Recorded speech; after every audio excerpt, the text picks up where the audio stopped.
Bonjour et bienvenue dans cette suite de vidéos. Alors aujourd'hui nous allons essayer encore de programmer autre chose. La fois passée nous avons eu à programmer donc nos boutons qui sont ici, les boutons enregistrer, effacer et fermer. Donc on a eu également à renommer toutes les zones ici que nous avons utilisées, les text box ici. Nous avons renommé ça avec la propriété name bien sûr. Par exemple comme c'est cette zone ici, nous l'avons renommé texte titre. Donc on a eu un peu à faire ça donc disons, et on a eu également à y programmer ces trois boutons comme je l'ai dit. Et aujourd'hui nous allons pouvoir voir comment est-ce que nous pouvons aussi programmer notre partie qui concerne les calendriers, le petit calendrier que nous avons créé ici. Nous allons également voir comment est-ce que nous pouvons utiliser la liste view pour l'affichage de nos données bien sûr. Nous allons voir comment est-ce qu'on peut faire pour commencer à afficher nos données ici et comment faire pour les manipuler. Sinon je tiens à signaler que pour utiliser les deux boutons qui sont ici, on aura d'abord besoin de remplir les données, de travailler d'abord sur la liste view, qu'on puisse afficher les données ici. Après les avoir affichées, et nous allons pouvoir maintenant manipuler les deux boutons qui sont ici, les boutons modifier et supprimer. Donc voilà un peu des parties qui seront vraiment aussi importantes. Voilà. Alors déjà nous allons commencer par programmer donc notre calendrier qui est là. Nous voudrons assez que lorsqu'on va cliquer sur ces boutons ici, qu'on nous affiche les calendriers, et lorsque nous choisissons une date, et bien qu'on puisse déjà qu'on puisse attribuer ça à cette zone ici que nous avons renommée ici avec la propriété name, nous avons donné le nom de txt date. Donc on puisse affecter la valeur de la date du calendrier, qu'on puisse l'affecter ici. Donc je vais tout vous montrer, vous allez voir que ce n'est pas compliqué. Alors je vais double-cliquer sur ces boutons ici. Voilà. Donc là déjà nous avons notre partie du code sur lequel nous avons travaillé. Nous avons eu à travailler sur la partie ici qui concernait les boutons effacés, la partie qui concernait les boutons enregistrés, et ici on avait eu à parler sur les boutons fermés. Alors ici nous allons essayer un peu de faire à ce que nous puissions utiliser notre calendrier partant donc de ces boutons ici. Alors qu'est-ce qui va se passer? Je voudrais que lorsque je vais cliquer sur ce bouton ici, qu'il m'affiche le calendrier qui est ici. Donc vous voyez le calendrier qui est là. Alors qu'est-ce que je vais faire? Je pars sur le bouton qui est là, je vais double-cliquer là-bas, je lui écris le nom de mon petit formulaire dans lequel il y a le calendrier. Donc le nom que nous avons donné c'était form cal, donc c'était le nom qu'on avait donné à notre formulaire qui prend quoi? Le calendrier. Je vais lui dire quoi? Form, attendez, form cal, comme ça, je fais point, je lui dis show, c'est-à-dire qu'il puisse m'afficher ça, qu'il puisse me montrer donc les formulaires sur lesquels il y a le calendrier, ce formulaire qui est là. Donc vous voyez, donc dès que je clique sur ce bouton, il va m'afficher ça. On va essayer de voir ce que ça va donner. Donc je vais exécuter. Attendez, je vais faire d'abord ça. Voyons. Ok, ça va, je vois. Alors on va tester. J'exécute ça. Je clique ici. Et là vous voyez, il vient de m'afficher les calendriers, donc les formulaires qui contiennent les calendriers. Donc voilà. Donc si vous n'avez pas encore suivi les précédentes vidéos, vous n'allez pas vous retrouver. Si vous suivez les précédentes vidéos, vous allez voir comment on avait fait pour insérer les calendriers comme ça. Alors voilà. Donc là déjà c'est bon. On peut donc continuer. Alors là déjà qu'est-ce que je voudrais aussi faire? Eh bien quand le calendrier va s'afficher, dès que je vais cliquer sur une date, eh bien qu'il puisse affecter à cette zone qui est là. Donc qu'est-ce qu'on doit faire? Nous devons aller sur le calendrier qui est là. Ici. Donc pour maintenant lui dire, dès que je clique sur l'une des dates ici, qu'il puisse faire quoi? Qu'il puisse affecter la date que je vais choisir, qu'il puisse l'affecter à la zone qui est ici, la zone des txt dates. Donc voilà ce que nous allons faire. Alors je vais là-bas, je vais double-cliquer sur les calendriers, pas sur les formulaires, sur les calendriers, je double-clique là-bas. Et bien là je vais lui dire quoi? Je vais lui dire, je dis d'abord le nom du formulaire sur lequel il y a ma zone. Le formulaire qui est là, donc, et les formulaires, et la zone ici est sur mon formulaire forme B. Donc, vous voyez, vous vous souvenez du nom qu'on avait donné. Donc, je vais d'abord lui spécifier qu'il aille sur le formulaire qui est là, qu'il puisse prendre la zone qui est là. Et qu'est-ce que je vais lui dire dans le code? Donc, je clique là-bas. Je lui dis, eh bien, forme B, je fais point. J'écris le nom de la zone où je veux que la valeur de la date soit affectée. J'écris txt date. Et là, vous voyez, me propose déjà, j'appuie sur la touche tabulation et je dis égal. Et que je lui dis égal, dès que je vais cliquer là-bas, et bien je lui dis qu'il puisse donc qu'il puisse se concentrer sur le formulaire B, qu'il puisse prendre la zone qui est la test date, et la valeur qu'il va prendre, c'est la valeur qui vient du calendrier. Alors qu'est-ce que je vais lui dire pour qu'il puisse prendre la valeur du calendrier et l'affecter ici? Je vais juste écrire le nom de notre calendrier, et on va essayer de voir le nom de notre calendrier, ce qu'on avait donné comme nom. Et là vous voyez, dans la propriété name c'est écrit calendar 1. Donc je vais lui dire quoi alors? Je vais lui dire, eh bien, la zone ici affecte la valeur calendar, je crois que c'est ça, hein? Je mets point value. Voilà. Et là, avant tout cela, je vais d'abord lui dire qu'il puisse d'abord, dès que je vais cliquer, qu'il ferme les formulaires et qu'il puisse directement affecter la valeur.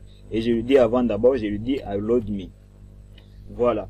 Donc, qu'est-ce qui va se passer? Dès qu'on va cliquer sur le calendrier ici, dès qu'on va cliquer sur une valeur ici, il va d'abord se fermer tout en prenant la valeur du calendrier pour l'affecter dans notre zone. Vous allez voir ce qui va se passer. Donc, je rentre là. Donc, je lui ai dit, eh bien, les formulaires B, là où il y a la zone texte et date, qu'il puisse prendre la valeur du calendrier, qu'il puisse être affecté dans cette zone-là. Et on va tester pour voir si ça va marcher. Donc, je vais rentrer sur notre formulaire ici, celui-là. Voilà, je vais exécuter. Je vais essayer. Je clique sur le bouton, il m'affiche le calendrier. J'appuie sur, par exemple, sur 8. Vous voyez, il vient de m'afficher la date. Donc, le 8 octobre 2022. Vous pouvez même changer la date, l'année, ça dépendra de vous. Vous pouvez changer, prendre, je sais pas, 2016, vous pouvez changer le mois ici. Mais dès que vous cliquez sur une valeur ici, il va directement l'affecter dans cette zone ici, vous voyez. Donc, voilà un peu ce que je voulais vous montrer aussi, avant que nous puissions passer à la liste View. Je peux même déplacer les textes ici à côté, au lieu qu'ils puissent s'afficher du côté gauche. Je peux mettre ça du côté droite. Hein. Je fais right. Voilà, je peux essayer encore ici pour voir si ça va marcher. Voilà, je prends n'importe quelle date. Voilà, les m'affiche de ce côté-là, c'est mieux. Voilà. Donc, c'est ce qui était aussi un peu essentiel avant qu'on puisse aller très loin. Alors, nous allons maintenant nous concentrer sur cette partie ici de la liste view, parce que c'est dans cette zone où nos données seront affichées. Donc, il est très important que nous puissions d'abord les afficher, créer donc des colonnes, des lignes, voilà, avant que nous puissions récupérer les données qui sont dans notre base de données ici et les afficher sur notre formulaire. Donc voilà, alors je vais faire quoi? Je vais double-cliquer sur les formulaires. Donc vous double-cliquez sur les formulaires, pas sur la liste view. Sur les formulaires, vous double-cliquez là-bas. Voilà. Alors à la place ici de l'événement, on va pas mettre user form click, on va mettre user form initialize. Initialize, voilà. Donc celui-ci, je vais enlever, il n'est pas nécessaire. Voilà. Alors là, on va essayer de déclarer quelques variables. Alors je peux déclarer la variable, je pense que c'est mieux qu'on puisse le déclarer là en haut. Déclarer là tout en haut là. On peut le faire ici. Comme ça, on peut les utiliser sans problème dans n'importe quelle procédure privée. Donc, je vais déclarer quelques variables. Je peux lui dire dim. Je peux écrire quoi? Dim w as worksheet. Donc, de type feuille. Worksheet. Pourquoi il n'apparaît pas? Worksheet. Mais j'ai pas bien écrit. Worksheet. Voilà, il est là. Je peux lui dire également ici dim ma ligne. Dim ma ligne. Je lui dis là as, on peut écrire quoi? As, qu'est-ce qu'on peut écrire? Integer, on peut mettre type entier. On peut mettre également dim NV, vous allez comprendre ça quand on va commencer à programmer. Donc ça, il s'agit juste de détecter la ligne, la dernière ligne non vide. On peut commencer à l'utiliser ainsi. Je peux les mettre as long. Je peux également déclarer dim i as varia. Je pense qu'on peut d'abord se limiter à ça. Voilà. Alors, nous allons créer une procédure. Hein. Nous allons créer une procédure ici en bas. Et c'est ce qui va nous aider à ce que nous puissions bien utiliser la liste view. Mais si vous voulez, vous pouvez directement écrire les codes ici dans cette procédure ici de notre formulaire. Mais moi, je préfère créer, je préfère créer une procédure pour éviter de commencer à copier plusieurs fois les mêmes codes. Donc, je préfère créer une procédure ici en bas. Alors, je fais quoi? J'écris sub, par exemple, afficher. Donc, j'écris même affiche. J'écris même D pour dire affichage des données, bien sûr. Donc, sub afd. On dit ça. Je fais entrée. Alors, je vais maintenant commencer concernant notre liste view. Alors, pour faire ça, d'abord, nous devons attribuer une valeur à cette variable ici de type feuille, parce que nous devons d'abord savoir sur quelle feuille nous voudrons manipuler nos données. Donc, il faut que je puisse attribuer une valeur à cette variable qui est là. Alors, qu'est-ce que je vais faire pour l'attribuer? Je vais lui dire set, je lui dis set d, et plutôt set ws, je me suis trompé, donc égal, je lui dis this workbook, voyons, voilà, je lui dis point sheets, j'ouvre la parenthèse, je lui écris le nom de notre feuille qui est là, c'est bd, donc je mets entre guillemets parce que c'est du texte, bd, je ferme les guillemets, je ferme la parenthèse, et voilà. Et ici à la fin, je vais écrire set ws, j'écris nothing. Voilà. Pourquoi j'ai écrit cette procédure ici? Voilà, ici à la fin, c'est pour nous aider à ce que nous puissions vider la mémoire de notre ordinateur. Si nous laissons comme ça, on va surcharger donc la mémoire de notre ordinateur. Donc nous devons toujours détruire cette variable, la variable ici qui est de type feuille. Donc nous devons toujours la détruire afin des procédures, ou même si c'est une procédure, même si nous sommes dans une procédure qui est privée, nous devons toujours faire ça.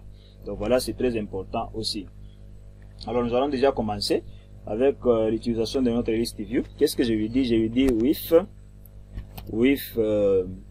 me, je mets point, je fais list view 1 et je descends ici en bas. Et je ferme déjà avec les if, je fais end if et end with, voulais-je dire. Voilà. Et là directement, qu'est-ce que je lui dis? Je lui dis point list items point clear. Je lui dis ça. Qu'est-ce que cela veut dire? C'est-à-dire, lorsque nous allons démarrer notre formulaire ici, quand nous allons les démarrer, à ce niveau ici, dès qu'on démarre, il faut que s'il y a des données qui existaient avant, il faut qu'on puisse les nettoyer et qu'on puisse mettre les nouvelles données qu'on va insérer. Donc, ça sera comme une façon de faire une mise à jour, si je peux le dire ainsi. Donc, c'est pourquoi je mets .listItems.clear. Donc, on puisse déjà effacer les données qu'il y a. Sinon, si on laisse ces données, les données vont commencer à s'agencer. Donc, on aura des choses comme ici, il y a des données, il y a encore des données, ça ne sera pas vraiment beau à voir. Voilà pourquoi j'écris ici, .listItems.clear, qu'on puisse déjà effacer tous les éléments qui sont dans notre tableau et qu'on puisse ajouter les nouvelles données que nous allons mettre. Donc voilà. Après ça, je vais maintenant ajouter les en-têtes de colonnes. Je vais ajouter les en-têtes de colonnes avec une propriété qu'on appelle column headers. C'est ce qu'on va utiliser pour pouvoir donc afficher les en-têtes de notre tableau qui est ici, de notre tableau ici. Donc vous voyez, type d'ouvrage, nom d'auteur, ainsi de suite. Donc c'est ce que nous allons utiliser. Alors je mets quoi? Je mets encore with. Donc je mets with, je mets point. J'écris la colonne headers. Donc ce que je vous disais ici. Et par après je fais quoi? Je descends ici en bas. Je lui dis point clear aussi. Clear. Donc ça aussi c'est très important. Parce que on commence à mettre on met les en-têtes de colonnes et qu'on ne met pas clear, eh bien on aura des choses qui vont ressembler à ça. On aura titre d'ouvrage, ainsi de suite, jusqu'ici à la fin.